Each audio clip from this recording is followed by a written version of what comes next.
Ever looked up at one of those colossal skyscrapers that seem to touch the clouds and had that fleeting thought about, well, what might happen if everything went wrong way up there? It's a compelling thought, isn't it? Yeah. And maybe a bit unsettling. We build these, seemingly invincible structures. Right.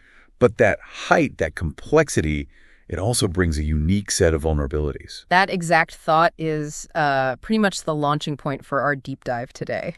We're plunging into the 1974 classic, The Towering Inferno. Ah, yes.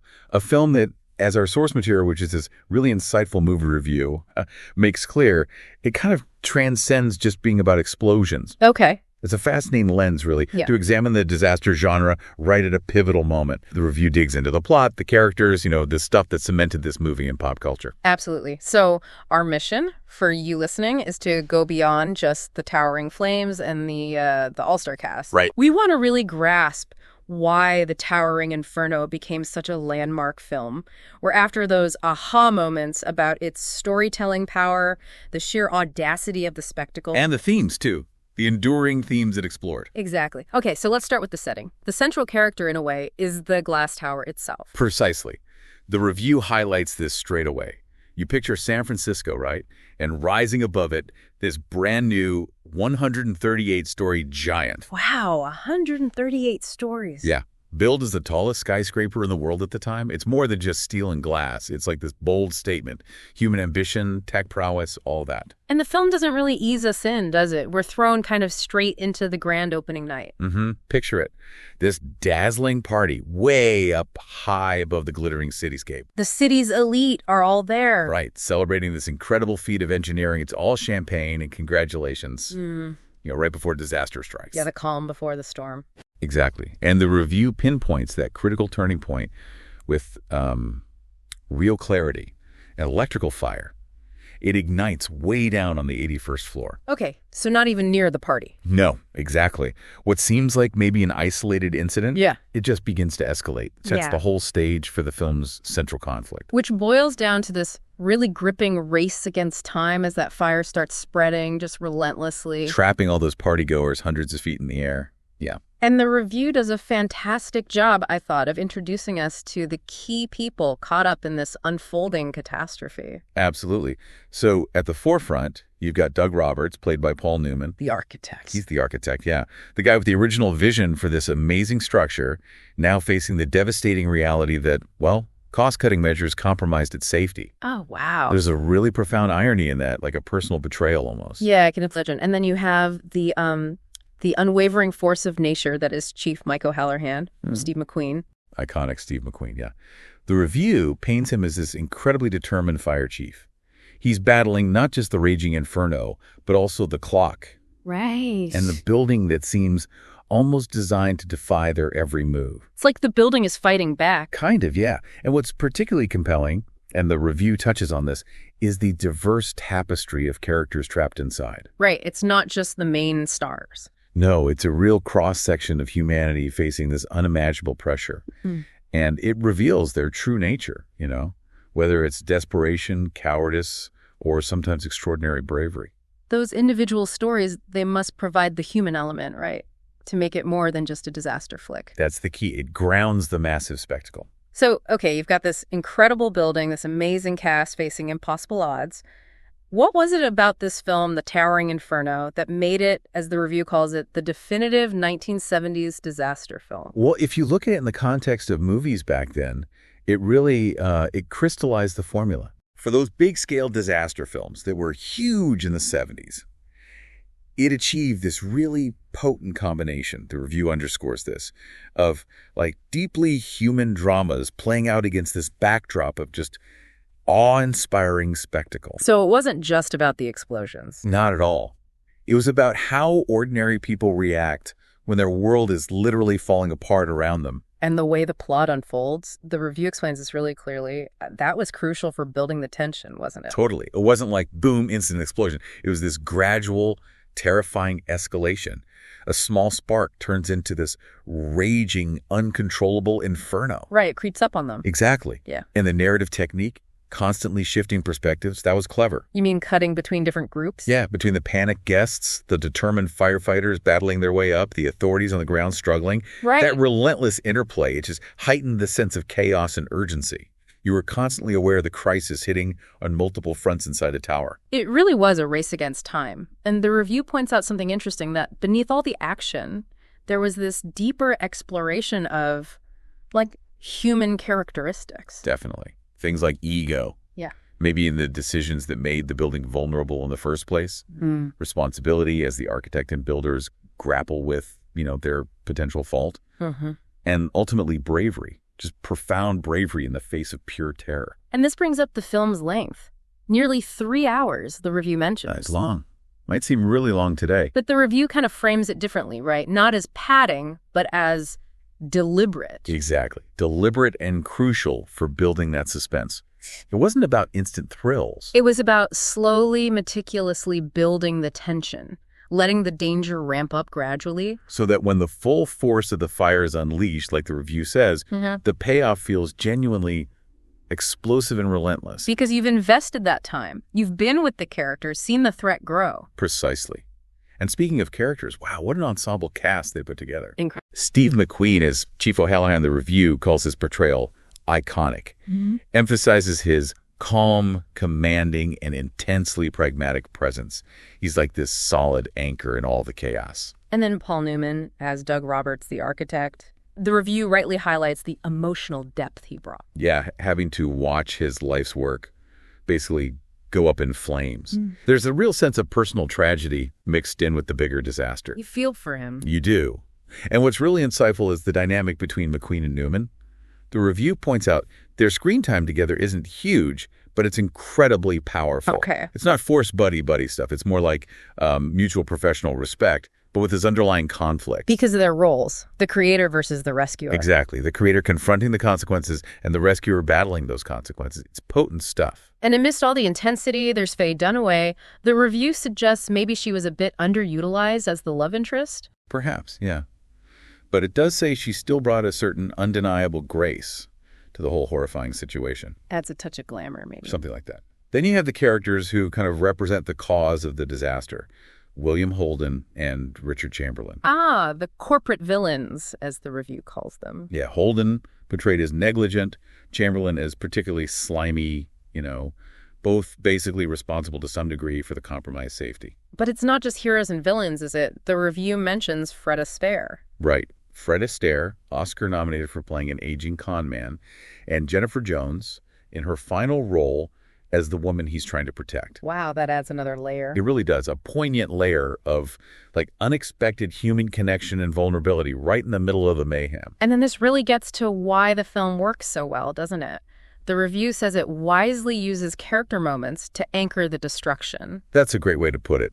As viewers, we get invested in these individual stories. It makes the stakes feel personal, not just like watching random destruction. You genuinely care about who makes it out. Exactly. You're rooting for them. And speaking of making you feel something, the visuals, especially considering this was, the mid-70s? Pre-CGI. Oh, totally astonishing.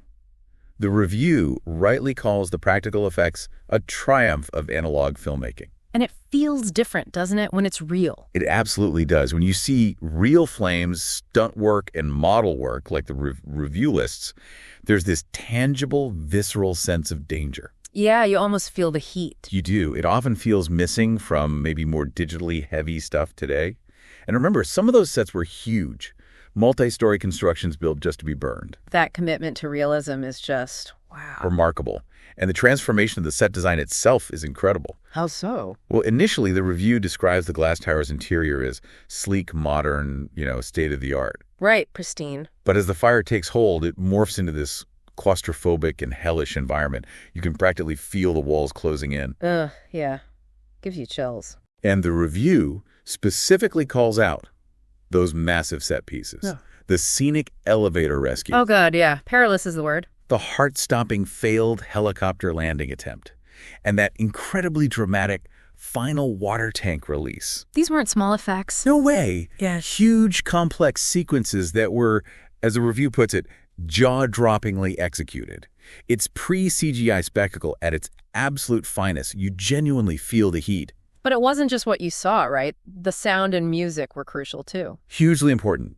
John Williams' score, the review points out, it's this powerful blend of heroic and ominous. Perfectly matching the mood. Exactly. Mirroring the dual nature of what's happening, the disaster and the attempts to fight it. And that song, the Oscar-winning one? We may never love like this again. Yeah. Yeah, it takes on this incredibly poignant quality, especially the review notes, in relation to a tender rooftop moment. Ah, that contrast between intimacy and devastation. It adds a real layer of emotional resonance. And the sound design itself. Makes the building feel alive. In a terrifying way, yeah. Yeah. The review mentions every crackle, creak, and explosion. It's not just a backdrop. It's groaning and screaming under the stress of the fire. Gives the building its own menacing character. Kind of, yeah. So beyond the action and the visuals, which are undeniably gripping, the Towering Inferno also digs into some really significant themes, doesn't it? It does. The review mentions several key ones, like hubris versus nature. Right. The skyscraper itself, this ultimate symbol of human ambition, pushing the limits. Trying to conquer nature, almost. And the fire becomes this brutal, indifferent force of nature, just reminding us of our limitations. That visual contrast is powerful. And maybe even more pointed, the review suggests, is the theme of negligence and accountability. Yeah, the review's pretty clear. This isn't just a random accident. It's a tragedy caused by cost-cutting, pride, and corporate short-sightedness. So a man-made disaster. Very much so. There's a potent critique there of prioritizing profit over safety, a theme that probably hit hard then, and honestly, still feels relevant. Which leads right into the idea of heroism in crisis. Mm-hmm. The film draws a really stark contrast, doesn't it? Between the suits who might be responsible. And the real heroes. The firefighters. Mm-hmm. The ones who carry hoses and wear soot-covered helmet. The ones who run towards the danger, risking everything. Selflessly. And the review also highlights the theme of tragedy and sacrifice. It doesn't shy away from the cost. Meaning not everyone makes it. Exactly. Not everyone makes it out. The film confronts the cost of human error very directly, very impactfully. It's not sanitized. There are real consequences for the people we've come to care about. Now, okay, no film is perfect. The review does bring up some criticisms, right? It's good to have that balance. It is. It mentions the length, again, 165 minutes is substantial. Yeah. And acknowledges that, yeah, maybe some parts can feel padded, some subplots, maybe some minor characters could have been trimmed a bit. And what about the female characters? The review mentions something there. Right. It notes that sometimes they can feel primarily like love interests or victims. A common critique of films from that era, maybe? Often, yeah. Though it does credit Jennifer Jones and Faye Dunaway for bringing nuance despite those limitations. Okay.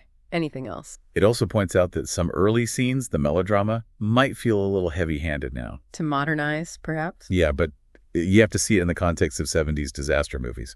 That was kind of the style. And ultimately, the review concludes these are relatively minor issues for fans of the genre. Pretty much. It calls it classic earned excess. If you like disaster films, this is kind of the benchmark. There are definitely those moments that just stick with you, though. Unforgettable stuff. The review highlights a few. Oh, yeah. That glass elevator rescue. Oh, man. The review calls it tense, vertigo-inducing, unforgettable. Just the idea of being trapped in a glass box, dangling with fire all around. Nightmare fuel, absolutely. And then just the sheer movie star steel, as the review puts it, of Steve McQueen yelling at his men in those smoke-filled hallways. Keep cool under pressure. He just embodies that classic no-nonsense hero. And the Sky Bridge fireball scene, that's got to be one of the most iconic images, right? Totally.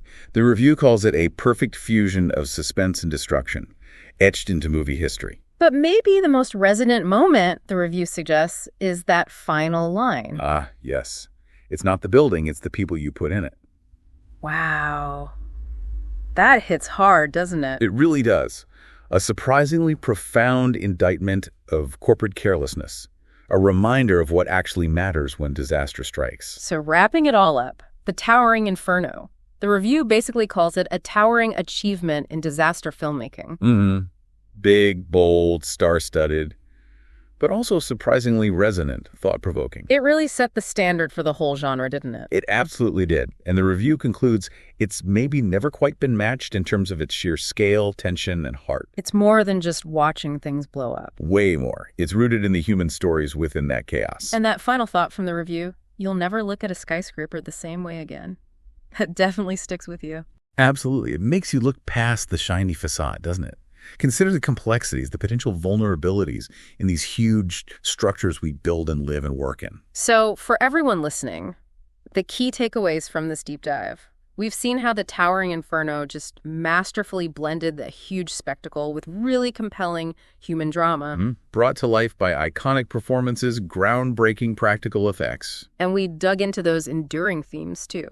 Hubris, accountability, heroism in crisis, themes that still hit home today. And we hope this gives you a richer understanding of why this film is still such a significant touchstone, not just for disaster movies, but for visual storytelling in general. It's a powerful example of how a movie can thrill you and make you think about human nature all at once. Yeah, when faced with the unimaginable. So, thinking about the film's focus on accountability, the human cost of negligence, what modern structures or technologies do you think might carry that similar potential for both, amazing achievement and catastrophic failure? Ooh, that's a really compelling question to mull over, isn't it?